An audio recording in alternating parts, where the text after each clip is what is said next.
So I'll be talking about this line of research I've been pursuing the past since it started 2017 with Apo Huvarinen, and then the past 5 years or so with Francis Bach. So really this research really was picked up after I joined Genentech 4 years ago. So, but I will be talking very little about the empirical applications. Most of the talk will be conceptual. So the first half is like a bit of a retrospective on the past. I hope you appreciate it. And then the second half will be more newer stuff. And so I work at this small group. We are about 10 people at Genentech, Frontier Research. And some of us are here, and we are hiring. So come talk to us if you are on the job market. OK. So what is generative modeling? It's a very simple problem to state. We have some IID draws from some unknown distribution in some space. I'll be talking about RD and Boolean hypercube in this talk. And we would like to draw independent samples from PX. And as you know, the distributions of interest are complex. So their complexity are two forms here. I try to capture it with this Kandinsky measure, 2D Kandinsky measure, or we can call it mixture of messes instead of mixture of Gaussians. So essentially, there are two issues. One, there are pockets. You know, we have these pockets, and there is a lot of empty space. And the pockets are, it's not like pockets are simple. You know, you have these lines, you have these things, very complex. So on the face of it, it seems like a very challenging problem. We don't even know PX, right? We have these isolated samples maybe from this distribution. But I think we can congratulate ourselves that it looks like we have solved the problem. It just feels like, you know, the problem is really cracked. And so I'm going to talk about, you know, what led to it a bit. So the first thing is, of course, parametrization. So what we learned, you know, with AlexNet is that parametrization can do magic. And so if you want to try and bring that into the generative modeling world, we want to learn presumably something about our distribution, p theta. And we presumably want to parameterize it with over-parameterize it with some neural net. And so it's different than classification because we have this beautiful or ugly object, depending on your perspective, called the partition function, which we have to deal with. And in fact, you can really view different probabilistic models from the angle of how they deal with this log partition function. So we have energy-based models, goes back to Boltzmann machines, where the idea is we really don't need to know the log partition function. We just need to know its gradient. And it turns out you can write this gradient in terms of this expectation here that you have to sample from. That's a different question, but you know, you can do maximum likelihood with this model. And you have variational methods that have a different perspective. They say, OK, we just found lower bound for this log partition function. And we have Apo's style of doing things back he invented in 2005, which is perhaps the simplest of it all. We say you have this log partition function. What do you do to get rid of it? You just take its gradient, right? You take a gradient of the log p theta, and then the gradient of log partition function is 0, of course. What I'm going to talk about, this is the past, but you know what's shared about these models is none of them works. And what is shared is that they really work in the data space, in PX, right? And PX has this fundamental problem of empty space. So even if somebody gives you the final Kandinsky density, right, you know, that I have very few samples of, you cannot sample from it. It's just very, very hard. So it turns out the magic is doing noising and denoising. And this is going to be the subject of the middle of this talk. And the first hero is Herbert Robbins. So Robbins had this miracle half-decade where he invented 3 very different areas: stochastic optimization, sequential decision-making, and the last in the series was empirical based. So I learned about this when I was at CFAR program when I was at Berkeley and CFAR at the same time. And at that time, I was working with Alpo. And one time, Sequential sent me an email that maybe you want to check out this paper. And it's really, for me, it was like life-changing. So let's pay a little tribute to Robbins. I think some of these results are perhaps known, but I didn't know if everybody knows about this.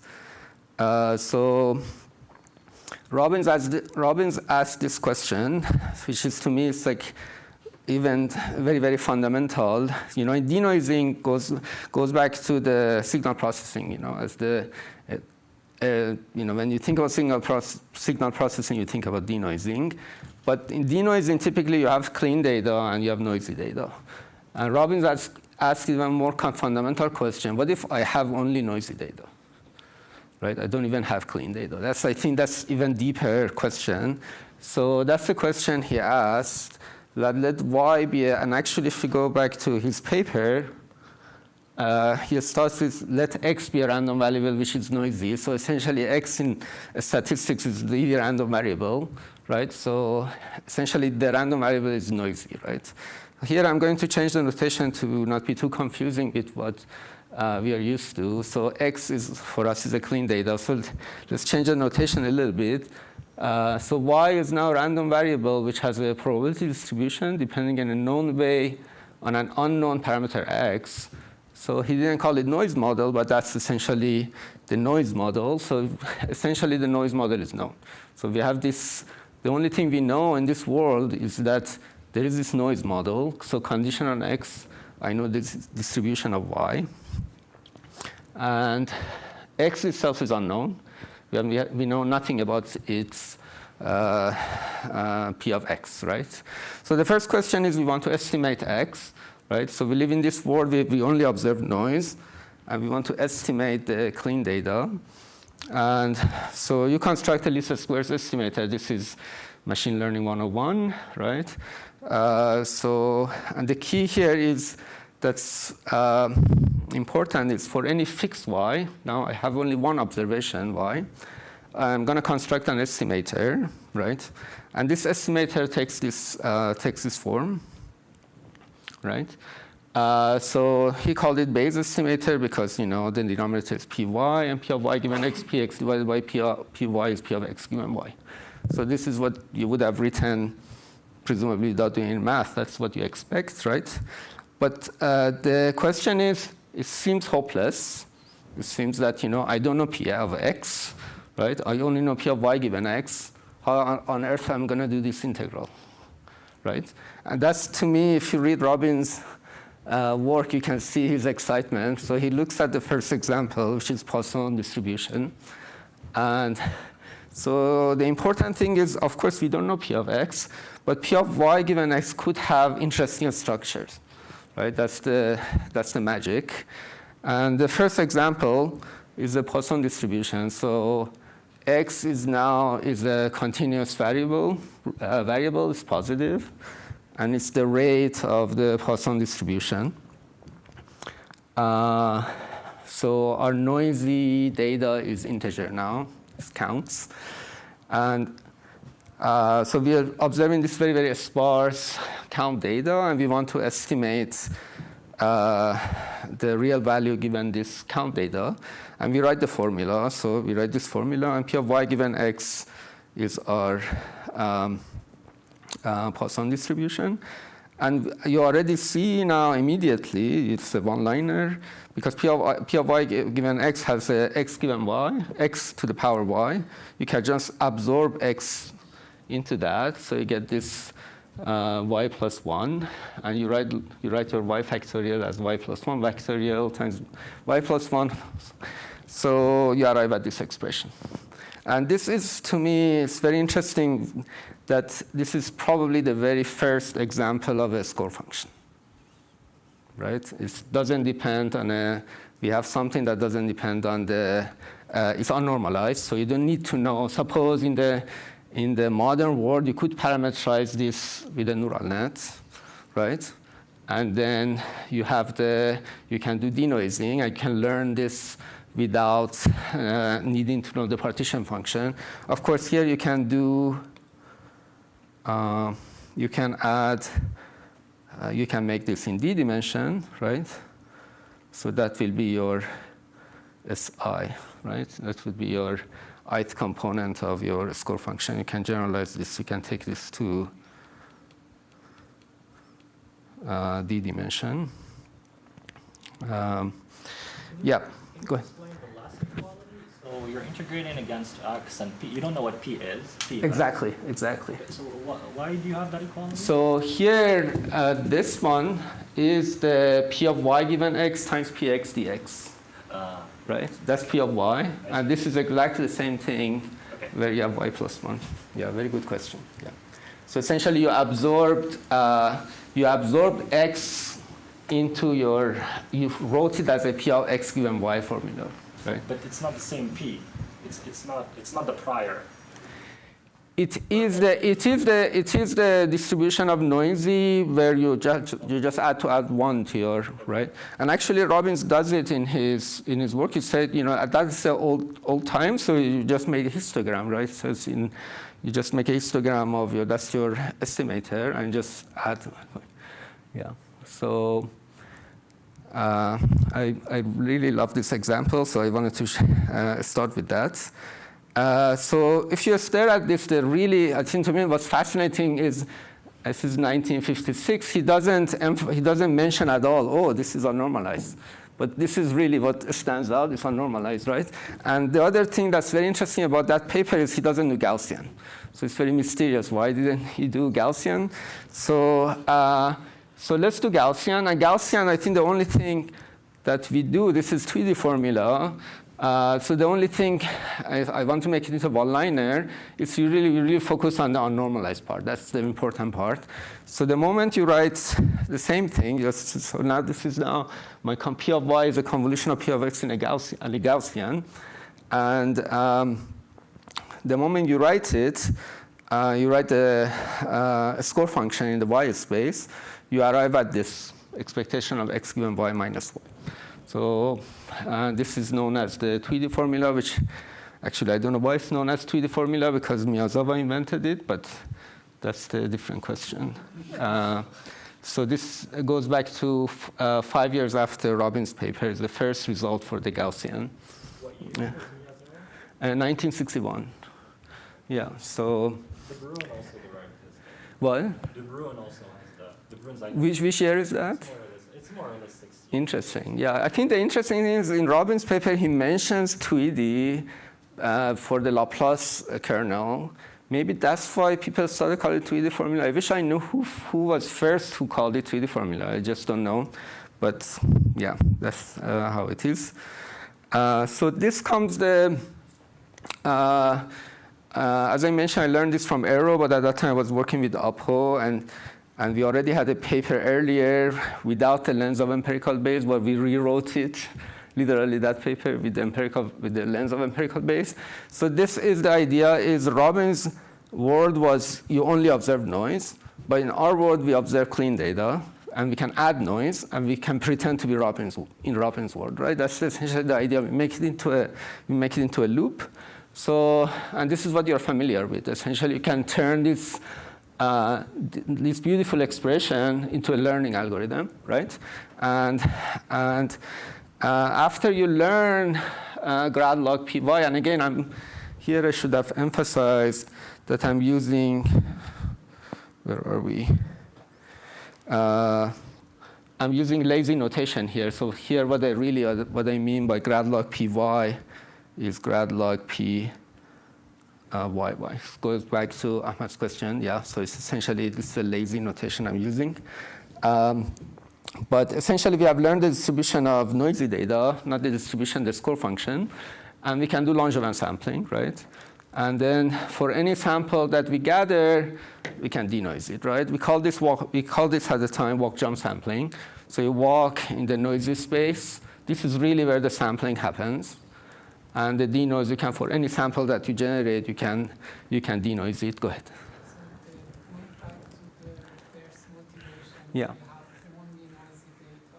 Yeah. So what happens there? So if I have only noisy data, Well, then you have to build an estimator for your noisy data. That's harder task. Yeah, so I think that's a good point. I think in principle you can use a non-parametric estimator. Actually, Jonathan Niles-Witt has a very nice paper where they show that if you convolve the distribution with the Gaussian, it doesn't have a curse of dimensionality. So you can presumably, if your noise is high, and if you already know your noise is high, you can just do a KD estimator and you're good to go. I'm sorry? Or you can do Shor unbiased, yeah. So this is also in Eros, Raffan and Simoncelli, yeah. Oh, very good. So this is,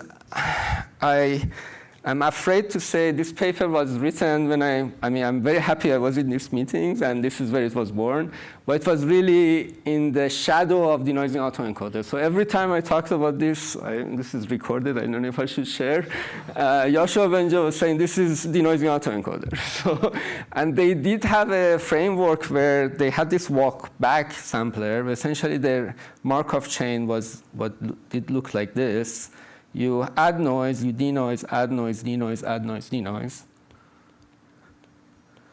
So here, clearly they're coupled, because you have to generate in the next noisy data, you have to denoise it first. So here, what I mean is the denoiser can happen at the very end. You don't even need to denoise. So really the walks are everything, right? The jump comes afterwards. So essentially jumps are, they're very different, and this is, I emphasize it with this dash arrow, they're decoupled from the chain, right? And this is very, very important, essentially, and this algorithm doesn't work, and they kept it, and if you want to do theory, you have to have noise small, and so on and so forth.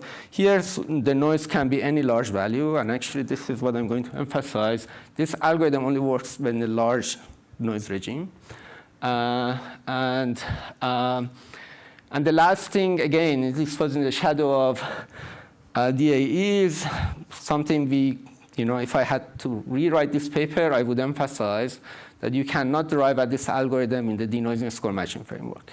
Because denoising score matching framework goes back to score matching, and the score matching, everything is in written as expectation. Robbins asks a more fundamental question. For any y, any fixed y, you want to denoise. Right? Essentially, in denoising score matching, you don't have such an estimator, right? So strictly speaking, if you really want to use this algorithm and be on a good footing, you really need to have an estimator for any y, right? So this is the retrospective. I think I'm going to skip this one on the score function parameterization for now. And so let's look at some examples before I switch gears. So essentially, again, I feel I'm still stuck in the DAE. Nobody talks about it anymore. But essentially, if you look at the DAE literature, they did very small noise. Like for MNIST, the example was 0.15. And this type of algorithms never work for such a small noise. And there is no reason also to use a small noise, because you have access to a good denoiser. There is no reason to have a small noise, right, in this sampling scheme. So this is the performance of this algorithm when the noise is 1. So the noise is 1 and the noise is so high that you don't even know these digits are they 4 or 9. Right? These are just 1 digit added noise. And you already see that you're going to get good mixing. Because the 4 and 9 got so close together, naturally you should be able to move between them very easily, right? And this is what you see. So this is like I have a lot of joy every time I talk about this figure, because this is, you see Langevin MCMC in real time. So I'm doing one step of MCMC. This is I start from noise, and this is the very first step after denoising, of course. I'm showing the jumps. Right? The real MCMC happens in this space that I'm not showing.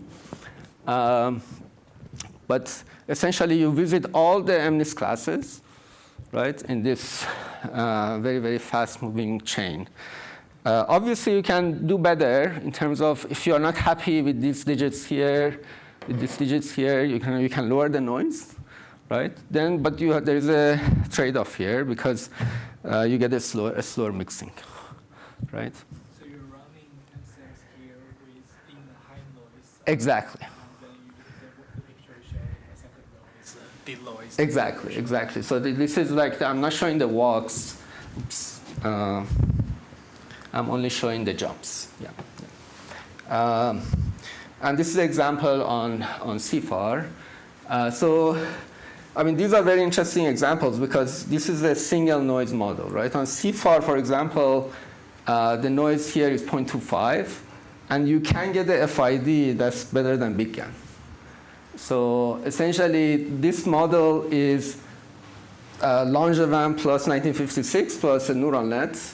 And there is really Langevin is a workhorse here. And you can get really good FID. Obviously, you cannot push it down further. I'll talk about that. And we have a solution for it.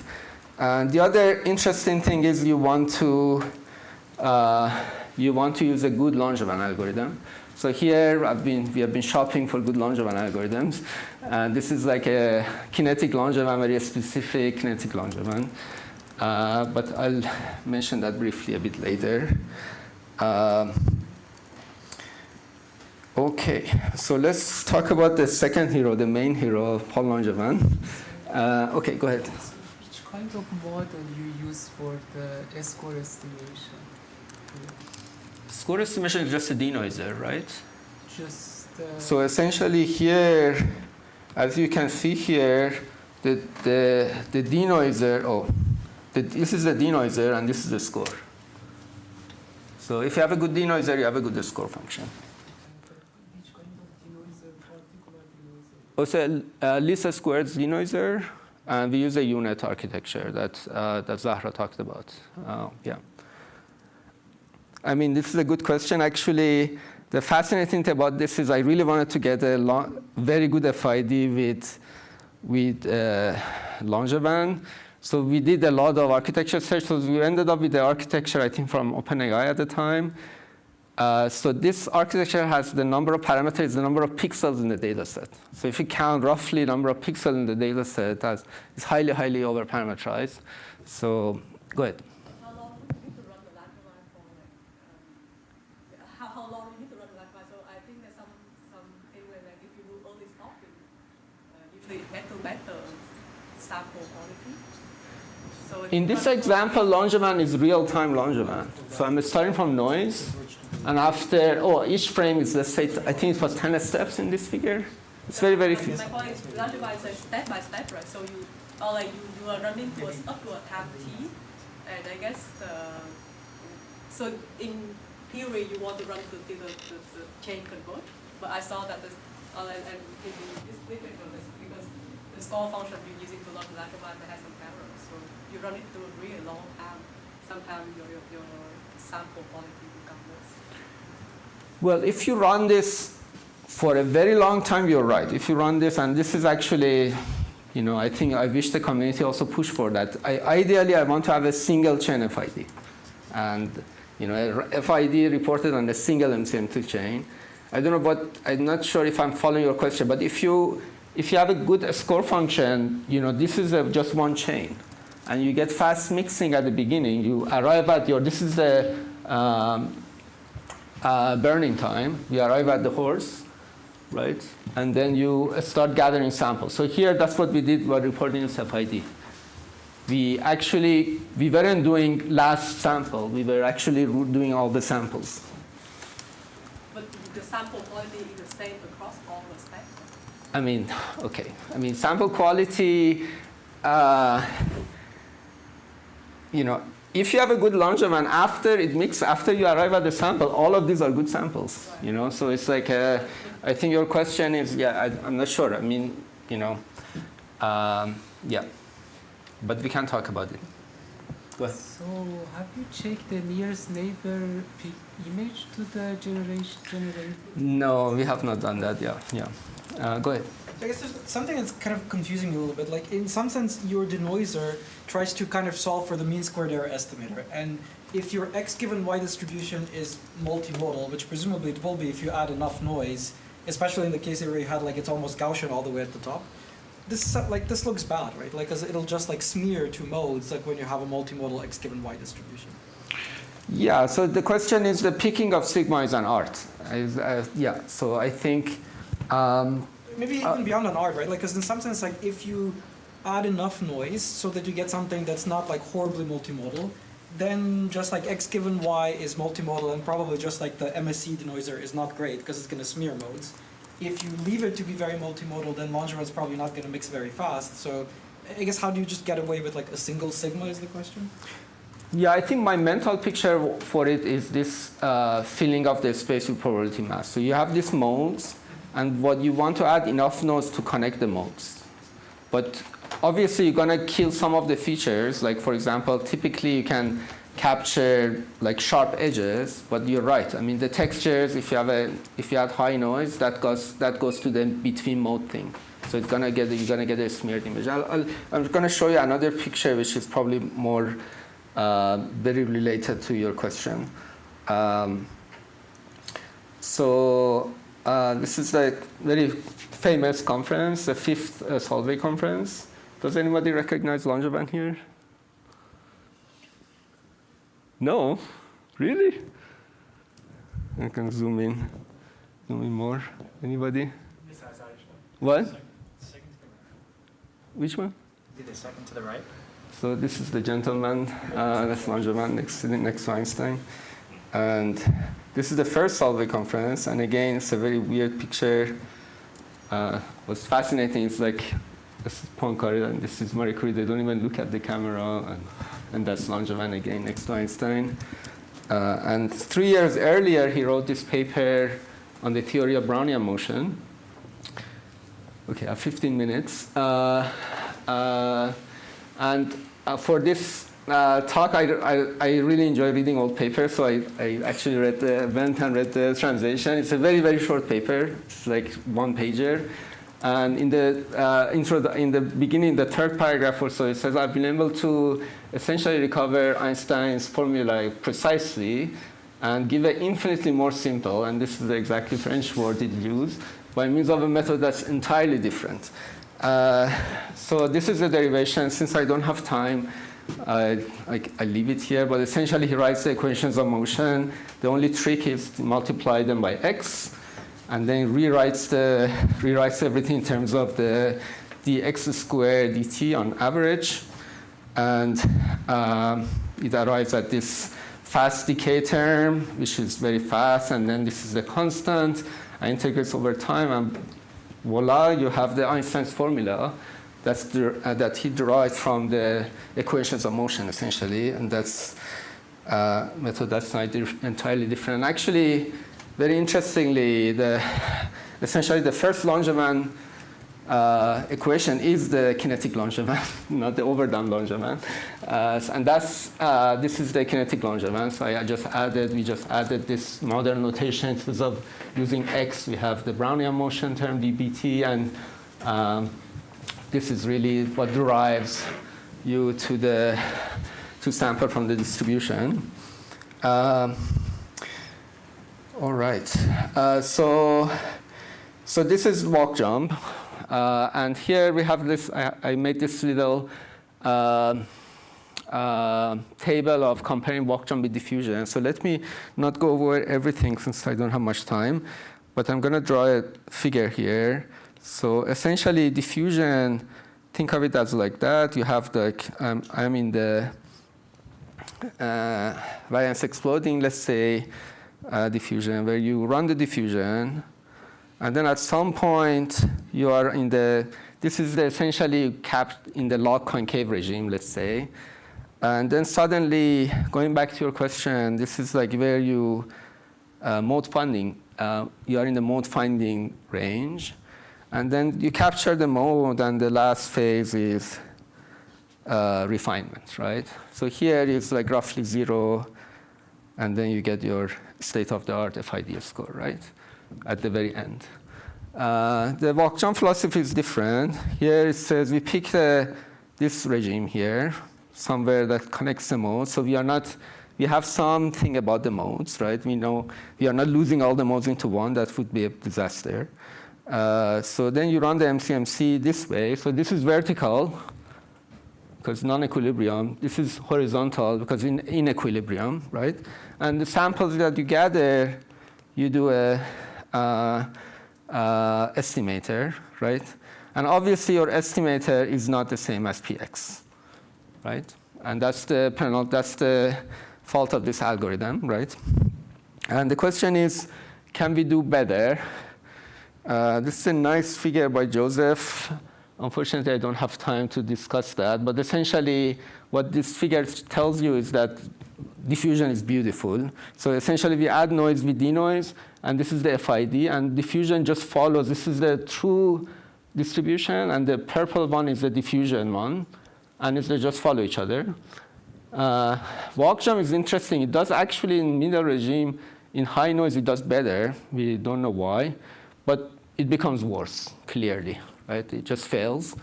So it can catch up to diffusion up to 0.25, and then it suddenly gives up because Langevin just stopped working. But if your noise is high, how do you actually perform the denoise? Yeah, if you have a good denoiser, like this is like a, yeah. Like the scope function, if you use the scope function to denoise, you will get a mean which is I mean, your noise is not to the point of destroying all the modes. That's the discussion. So essentially, your noise can be, I think the question is, this noise on the MNIS example, this noise seems very high, right? But for neural net, this is not a very high noise. Even for my eyes, it's high noise, but for neural net, this is a 4 or a 9, right? Depending on the noise, where the noise is.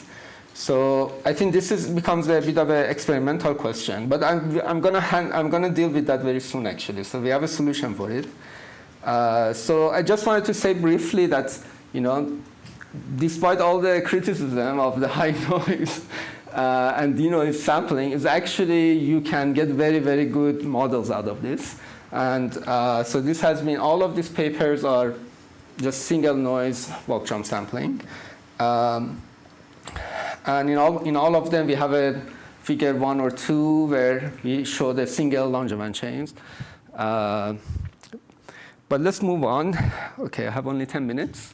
What is the solution to deal with the problem that I like to?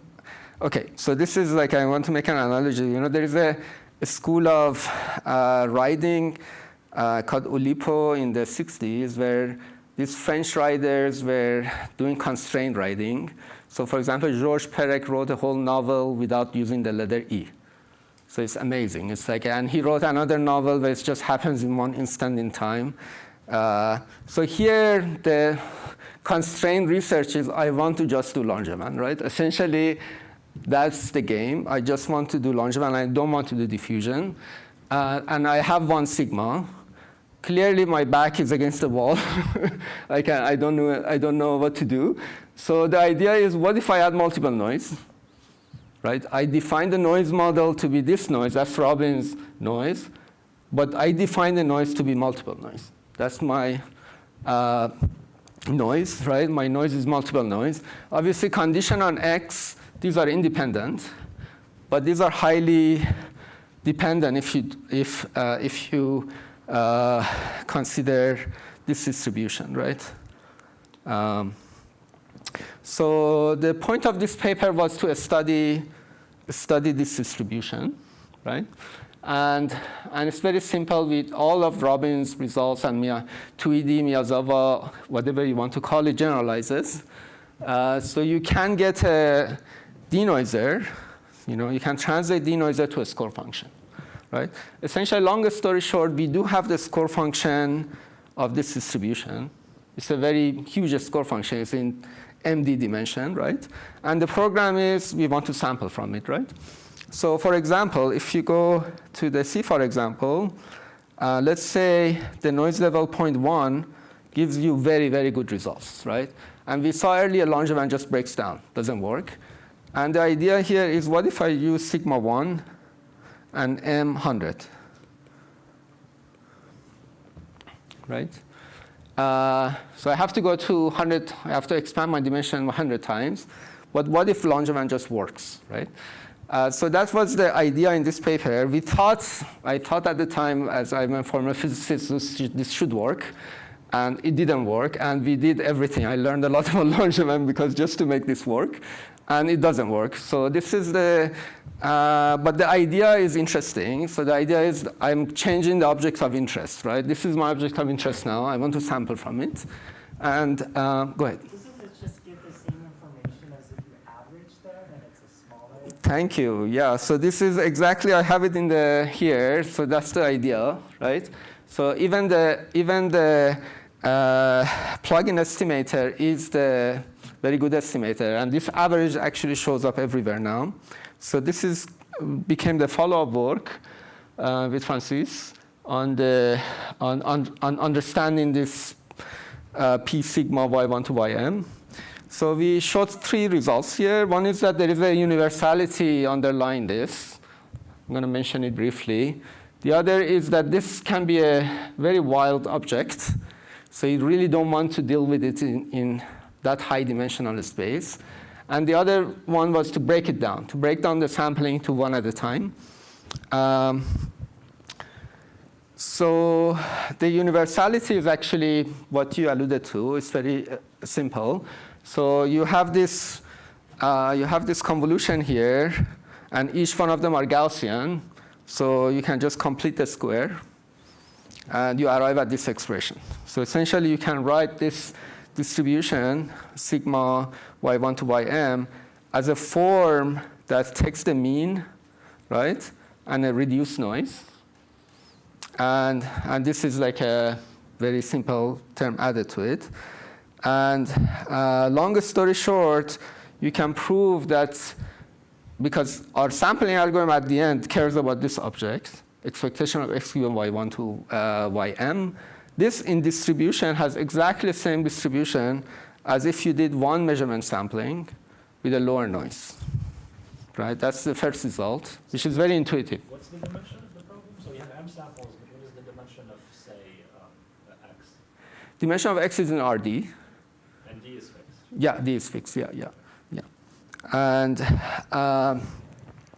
the second result is the cold water on the idea of sampling this y1 to ym just jointly.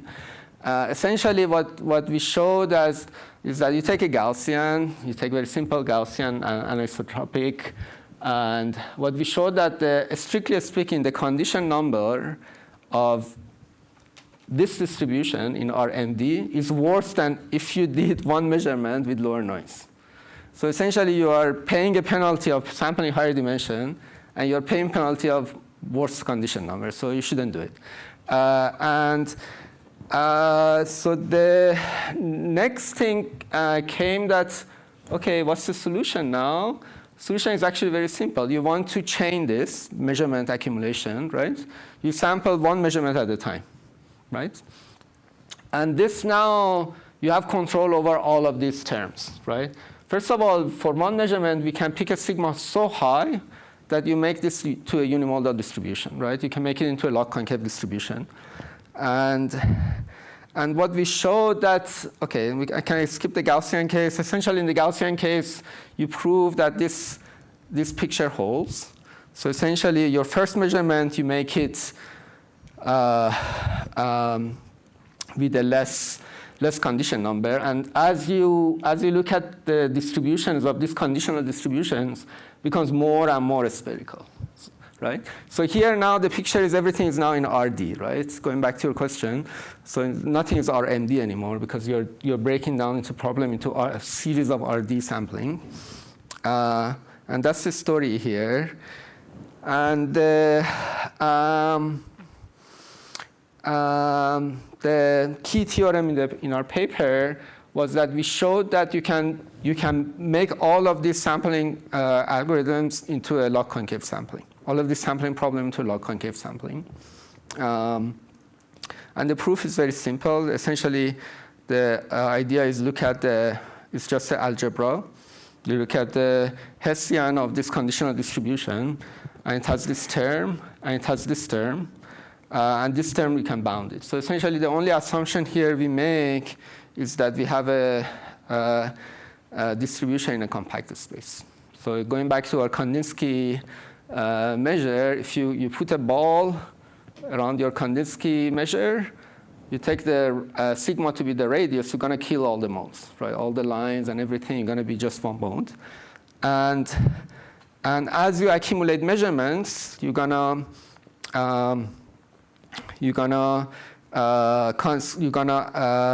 localize on your data, and this becomes related to. Okay, this is the algorithm. It's very simple. Essentially, I am. The most important thing here is the mean of the samples. That's the only thing you need, and I just accumulate the.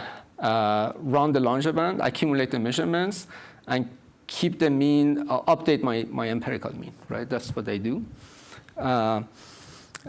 So this is, essentially the problem is solved, right? Algorithmically the problem is solved because here we are just doing log-concave sampling, right? And the problem of mode capturing is also solved because as you accumulate measurements, you're really reducing the noise, right? So this is interesting thing is it's very related to a stochastic localization. The stochastic localization is also very related to the diffusion, so it's all related, of course. But stochastic localization is very interesting because it's a very beautiful STE here. And if you take t to be m, integer, it's really, if you look at the expression we had, this y becomes sums of noisy data, right? So it becomes very, very related. Except that you come across it from a very different angle, and the fact that sampling strategy is different. So here, the key here is in all these expressions, you run an STE, right? Which is out of equilibrium. It's non-equilibrium. So you just really, the picture is vertical. In all the Langevin-based algorithm, the picture is horizontal, right? I think I'm out of time, but essentially the same type of ideas generalizes to the Bernoulli case. So here we have 2 papers on this. So these are extending results by Zhang et al. So essentially you can have a score Langevin-like sampler for the discrete data. So here everything is in Boolean hypercube, and let's say you have this access to a score. So where do you get it? That's the key question. There's all these 3 papers trying to address that. But essentially, a score determines your bit flip probability, right? So you can in one step you can flip everything, which is very interesting. And what we did in this paper, we generalized Robbins and Tweedy and Miyazawa, all of them to the Bernoulli case. So here the noise is sampled with Bernoulli, and we have this interesting parametrization where essentially, roughly speaking, sigma square is 1 over alpha. If you want to make an analogy with the Gaussian, it's in quotation. So alpha 0 is infinite sigma, and alpha infinite is sigma 0. And we have this very nice expression, very, very simple. So you can train your denoiser, we can train it with cross entropy and arrive at this score. So this is an illustration of it. Again, here I'm showing both walks and jumps, so it's more clear. So here we train the denoiser. Here everything is Bernoulli, right? It's a Boolean hypercube. And we learn this denoiser, and I'm running this particular algorithm. This is has a relation with the proximal sampler. So you first flip the z's, and then you get the score, and based on that you flip the y's, and you arrive at this result. But all of these are related, of course. So the key idea is embrace noise. And what I've been pushing in this line of research is perhaps because I'm learning about STs. I don't like STs, but really the idea is Langevin is all you need, and there's something nice about being in equilibrium, I think. So yeah, so this is, I'm going to finish with this very weird picture of Langevin and Einstein. So it's almost like they had a mafia or something. But yeah. I don't know. Yeah, it's like the most bizarre picture. Yeah, it's almost like. Yeah, it is a real picture. Yeah. Yeah. Anyways, thank you all.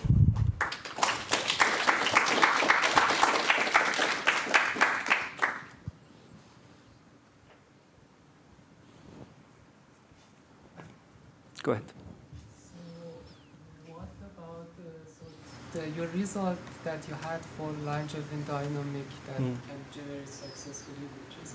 Can you pick just the trained diffusion model and just use its score at particular time to generate? Very nice. Yeah, that's what we did. That's what Joseph did here. Sorry, I skipped through this because I think I spent too much time on history.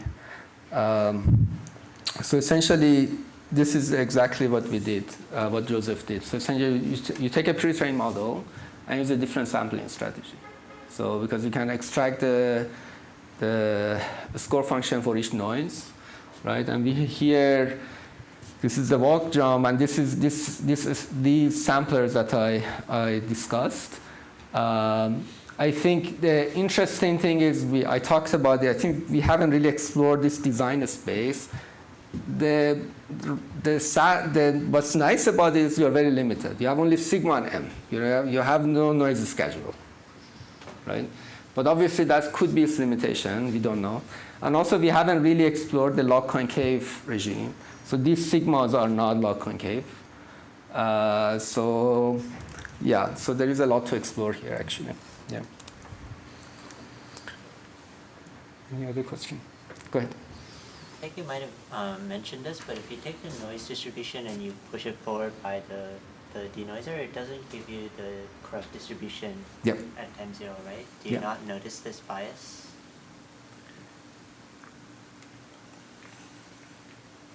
I don't know what you mean in terms of performance or. Yeah. So you notice it in terms of, you don't get like for the case of, for example, CFAR experiments, you don't get the FID of 5. This is the lowest I push this. Lower than, you cannot get lower than that, and this is not. It's far from like a good result. But obviously, the solution for that is, you keep the noise high and add measurements. And we know mathematically, as long as if you have a lot of measurements, this will be 0, right? But I think that algorithmically, the question is, then you have to run many Langevin. And maybe at that point, better to run your SDE. I think this is the question is, this, if I go back to this figure of my comparison, where are we? Sorry. This figure, there is like in the multi-measurement case, you run this many times. I'm sorry. You run this. This is the, let's say, the first measurement, m-1 measurement, m measurements, right? And then you have to run Langevin, right, in each one, right? The question is this a better use of your resources, or better to use exactly the same thing doing this? Right? I think this is the question that is we haven't answered. Yeah. So I think the beauty of doing this is that you can tap into Langevin literature. Like you have very, your works on, you can have very sharper bounds than controlling this SDE, right? Because this SDE is in equilibrium, so maybe you can control it better. But I think, to answer your question honestly, the field is moving towards like 2-step, 3-step generation, and there is no way to compete. If you want to compete in image generation, I wouldn't use a chain of log-concave. But mathematically, I think it's a very interesting question. Go ahead. So in terms of comparison, in terms of cost, so if you have a score, the score is powerful. You know, you run the diffusion a constant number of steps, but each step is very expensive. You have to compute the high-dimensional integral that gives you the score. On the other hand, for Langevin, you just have to do one gradient evaluation and then run it for a number of steps that may be polynomial or something. Like, have you tried to do the comparison on the computer, you know, experimentally? How do they compare in terms of overall flop counts to reach the same, say, yeah, it's the same. But for each one of them, you have to use your best algorithm, right? So, yeah, we have done this comparison in a chain of log-concave. We did it with a mixture of Gaussians. Okay, yeah, that's fine. Just whatever model is nice. Yeah. So how do they compare? They compare well. So it's like I think if you do have access to a score, yeah, I don't think we have. Yeah, I don't have an answer on top of my head actually. Yeah, but it's like I think that.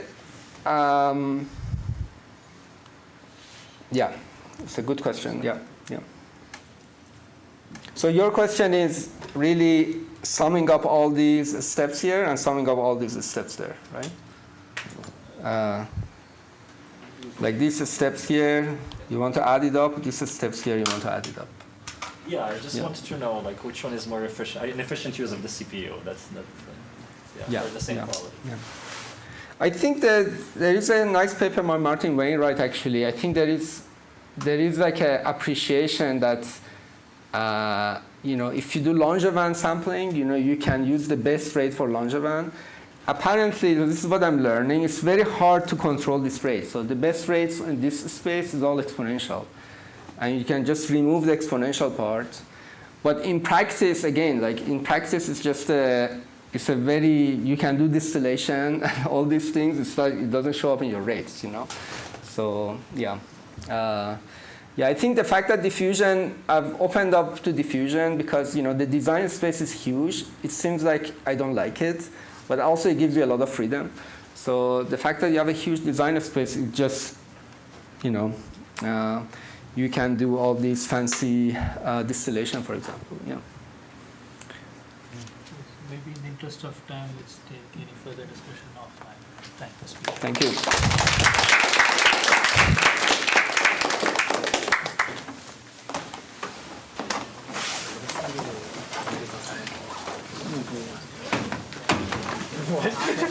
Yeah,